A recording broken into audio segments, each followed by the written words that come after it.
menurut saya pertanyaan ini yang sangat menarik. Menjadi ketua ini apakah beban, apa tantangan? Ini pertanyaan yang sangat sulit. Keresahannya saya sekarang itu campur aduk. Ada bahagia,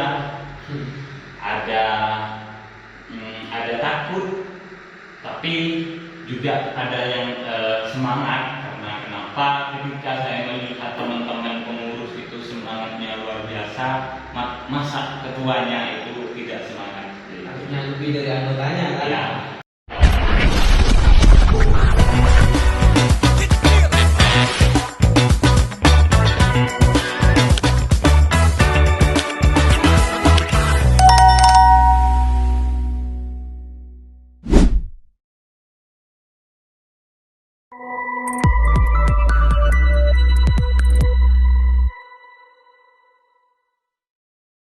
Assalamualaikum warahmatullahi wabarakatuh. Waalaikumsalam warahmatullahi wabarakatuh. Alhamdulillahirabbil alamin.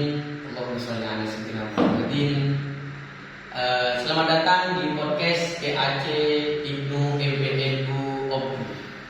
Yang mana tema kali ini belum saya konsep temanya apa, karena bintang tamunya ketua saya sendiri.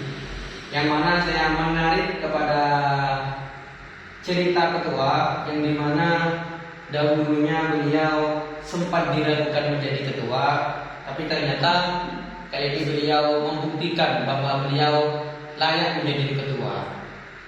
Dan untuk profil lengkapnya ketua PAC Ibnu MPNU, langsung saja kita tanyakan pada beliau tentang profil beliau. Terima kasih Bapak host.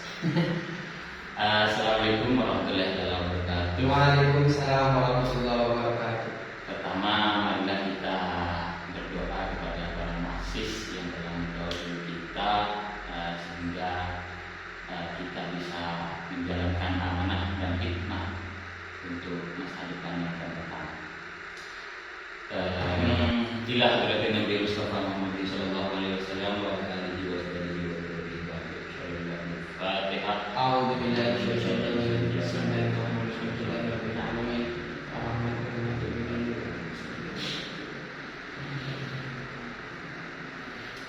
Perkenalkan, nama saya Yusuf Munir, biasa dipanggil Rosi. Di mana-mana saya dipanggil Rosi, mulai dari SMA sampai ke perguruan tinggi.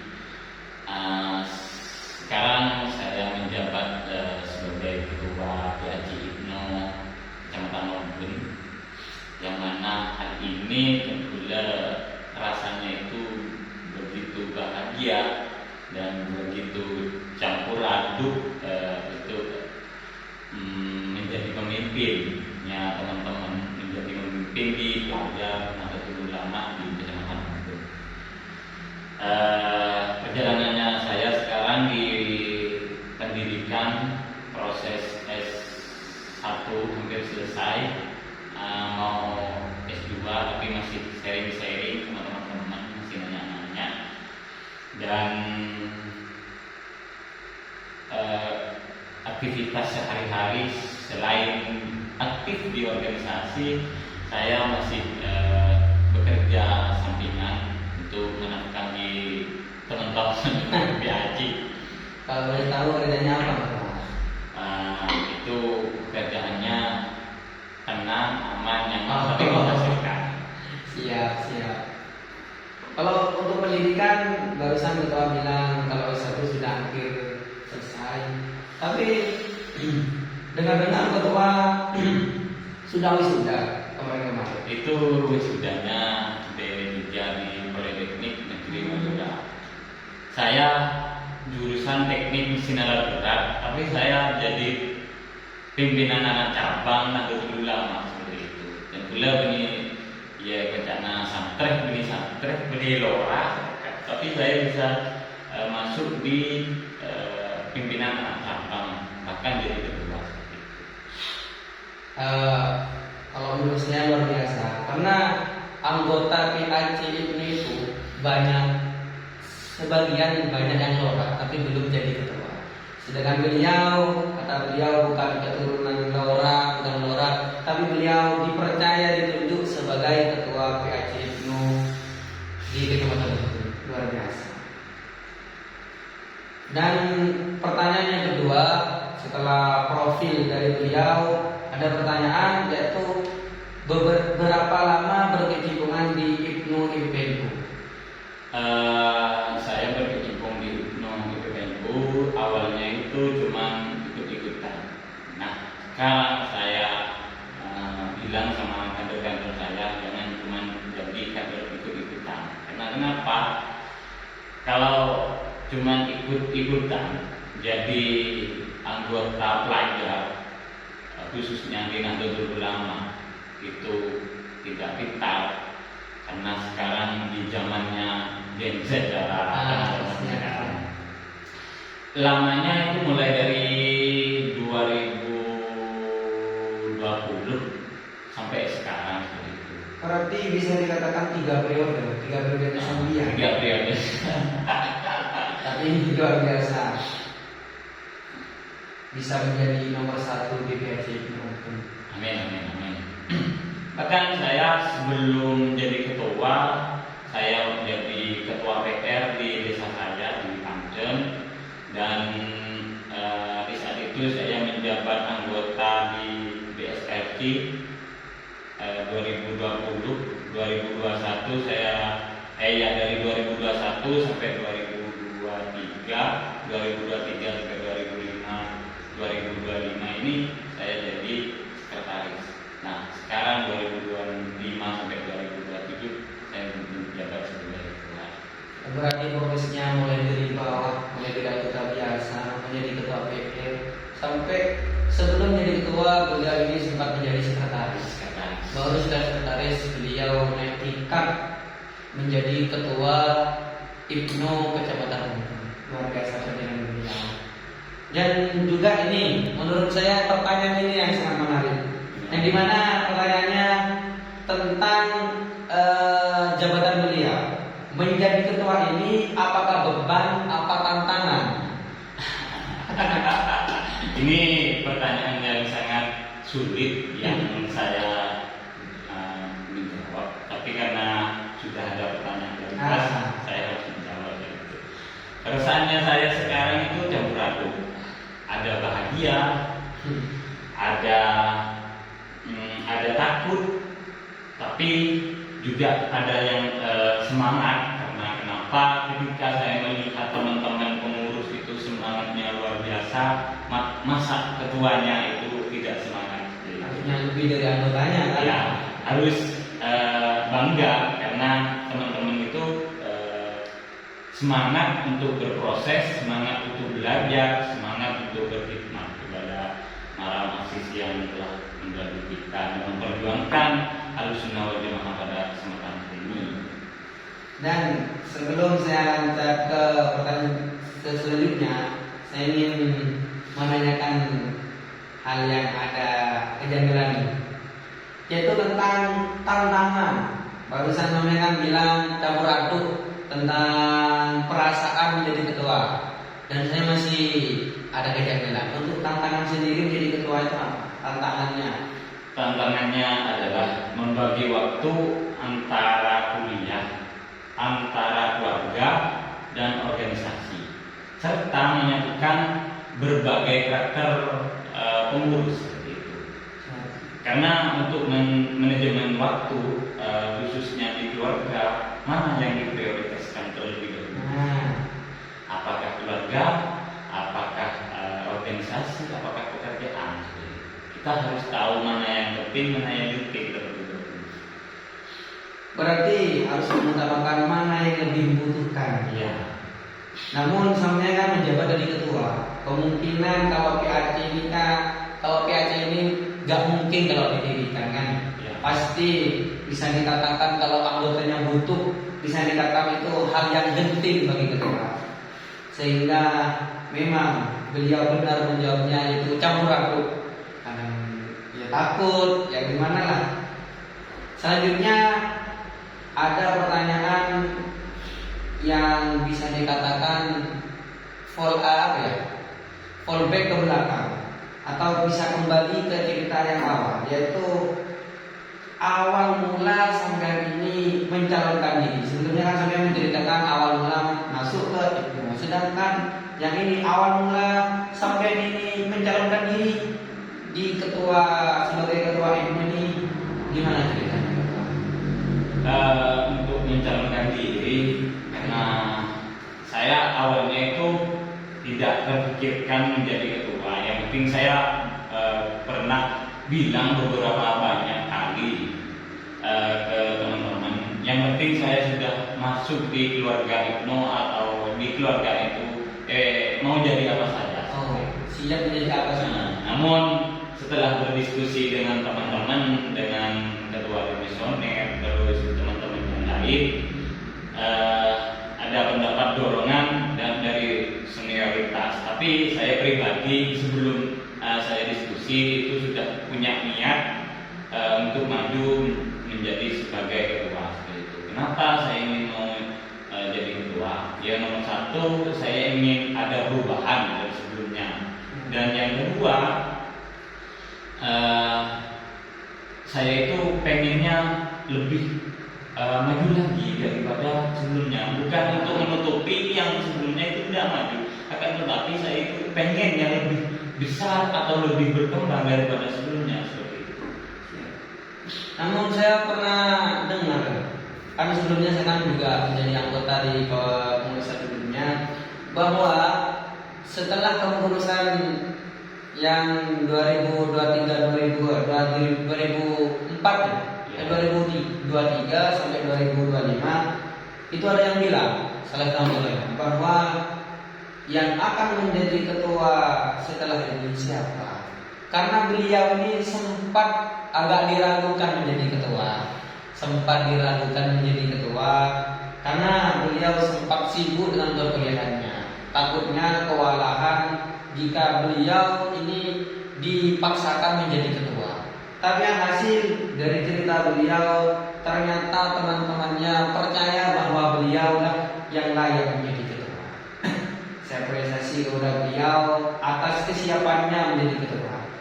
Karena kalau dilihat dari cerita beliau harus membagi antara keluarga ya, menjadi waktu menjadi keluarga, bekerja, kuliah, dan juga disibukkan dengan organisasi.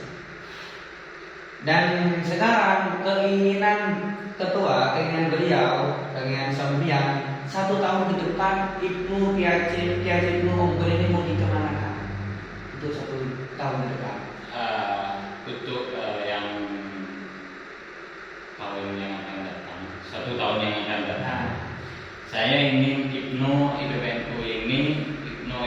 Keselamatan Unggul ini aktif, solid, dan memiliki program yang bermanfaat serta dirasakan langsung oleh anggota dan masyarakat yang ada di Unggul seperti itu. Sehingga saya pengennya mulai dari awal menjabat desa-desa yang masih belum tersentuh dan desa-desa yang masih belum disosialisasikan atau sekolah-sekolah yang belum kenal dengan IPNU apa, IPNU itu apa, saya punya program untuk mensosialisasikan, memberitahukan bahwasanya di Omnibus ini ada organisasi pelajar seperti itu, sehingga pelajar-pelajar yang ada di Omnibus itu tahu bahwasanya di Omnibus itu ada organisasi pelajar. Dan IPNU ini tempat ternyaman bagi saya, tempat belajar ternyaman bagi saya, dan tempatnya untuk belajar apapun.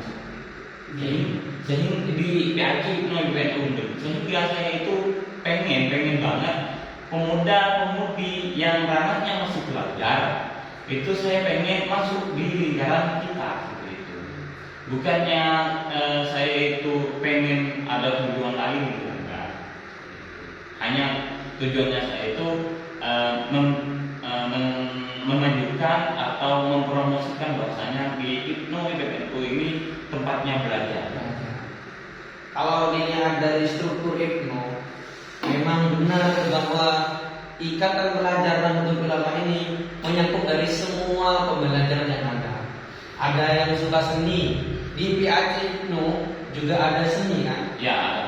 Ada yang suka, contohnya kayak ini, ada yang suka podcast menjadi presenter. Di Ibnu juga disediakan kan? Siap. Bahkan di sini juga baru-baru ini di PAC Ibnu yang membedakan dengan PAC yang lain, di PAC Ibnu juga ada duta. Benar sekali. Duta pelajar namanya Pak. Siap. Ini yang membedakan PAC Ibnu Open dengan PAC yang lain. Dan pertanyaan selanjutnya bagi ketua, melihat dari anggota, yang pastinya kan tidak semua anggota itu sangat memprioritaskan PAC Ibnu ini. Gimana cara ketua ini menyikapi dan mengatasinya anggota yang terkadang semangat, terkadang kendor lah, terkadang diajak rapat gak mau dan banyak alasan. Gimana tanggapan ini? Caranya? Nah, ini menurut saya tantangan yang lebih besar karena ketika tidak ada teman-teman, tidak ada anggotanya, maka saya tidak bisa apa-apa. Dan gula mikir dan apa caranya? Gimana caranya untuk mensolidkan teman-teman pengurus seperti itu? Saya pertama mencoba pendekatan secara personal terlebih dahulu dan mengajak ngobrol, memahami kendalanya seperti apa, terus dan memberi ruang-ruang mereka untuk merasakan nyaman dan bisa dihargai seperti itu. Teman-teman itu punya kualitas, saya hargai, saya apresiasi setinggi-tingginya seperti itu. Saya coba pendekatan terlebih dahulu, terus menanya keluhannya itu apa, kendalanya apa, sehingga semisal satu contoh ada rapat, kenapa aku nggak hadir seperti itu, kenapa aku nggak bisa memikirkan kendalanya apa, saya tanya satu persatu Pak, sehingga teman-teman itu ngerti tupoksinya masing-masing, tanggung jawabnya masing-masing itu. Ada kadang kendala dari keluarga atau ekonomi, ada kendaraan. Saya siap kalau semisal di ekonomi, ya kalau saya punya, saya pasti akan membantu seperti itu. Dan yang kedua, ketika tidak ada kendaraan, kalau saya nggak bisa dijemput, saya insya Allah nyuruh teman-teman yang sudah bisa hadir seperti itu, atau disuruh ikut ke siapa seperti itu, sehingga nanti teman-teman pengurus itu bisa solid. Ya awal mulanya saya pendekatan secara personal, menanyakan kendalanya apa. Berarti ketua ini untuk menanggapi hal-hal tersebut, hal-hal yang dimana anggotanya tidak semangat, itu secara kualitas ketua itu langsung menanya pribadi terlebih dahulu. Dan alasan dari semua anggotanya ditampung terus di atas gimana? Salah satu contoh, gak ada sepedanya, maka beliau siap nyuruh anggota yang lain untuk menjemput atau yang lain. Karena dilihat kalau di PAC atau di lingkungan NU terkadang kan kendalanya juga kalau rapat kan benar kan nggak hadir semua, terkadang telat. Tapi menyikapi dari beliau sangat siap, hal-hal yang dibutuhkan untuk anggotanya beliau siap, dari segi materi atau pekerjaan atau hal-hal yang lain. Dan harapan ketua untuk anggotanya gimana? Harapan ketua untuk anggotanya gimana? Harapan harapannya saya itu nggak ada lagi, cuma satu, gimana caranya kita itu solid, harus solid. Semoga PAC ke depan semakin kompak, anggotanya lebih aktif dan menjadi wadah belajar, berproses serta berkhidmat dengan ikhlas. Karena di NU itu nggak ada gajinya lah, harus keluarkan sendiri, mengeluarkan tenaga, pikiran, ekonomi seperti itu. Kalau nggak ikhlas, ya mungkin bukan di sini tempatnya. Tapi kalau mau belajar, berproses, saya siap membuka pintu, 24 jam. Masya Allah. Tangan untuk beliau. Menyikapi tentang beliau yang mungkin temanya kali ini adalah Masih kita besok masih belum jelas. tapi dengar dari daun beliau bisa diangkat temanya tidak perlu banyak bicara namun buktikan. Beliau sempat diragukan namun beliau membuktikan bahwa beliau pantas menjadi ketua. Baik, mungkin sebelum kami tutup ada closing statement dari beliau selaku ketua PAC IPNU Kecamatan.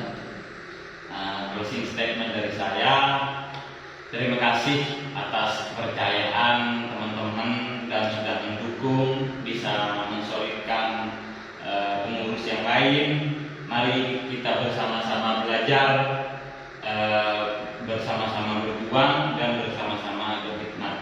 Semoga perjuangan ini berjalan dengan lancar demi masa depan yang lebih baik. Belajarlah dengan cerdas, berjuanglah dengan keras, berkhidmatlah dengan ikhlas. Wallahu muwaffiq ila aqwamit thoriq. Wassalamualaikum warahmatullahi wabarakatuh. Kami tutup podcast kali ini dengan harapan semoga kepemimpinan beliau menjadi ketua IPNU PAC IPNU Ompun Kecamatan Ompun semoga diberi kelancaran dan semoga semua anggotanya bisa berproses dengan maksimal, bisa menjalankan program-programnya sesuai dengan yang dirapatkan sebelumnya. Karena semuanya kata beliau tadi, saya tidak ada apa-apanya kalau tidak ada anggotanya. Sedangkan tugas dari beliau mengawal seluruh anggotanya. Kalau ada yang dikawal kan gimana kata Pak? Baik, kami tutup podcast kali ini dengan ucapan alhamdulillahirabbil alamin. Dari kami media PAC IPNU PBNU, mohon maaf bila ada kata-kata yang salah. Akhirul kalam, wassalamualaikum warahmatullahi wabarakatuh.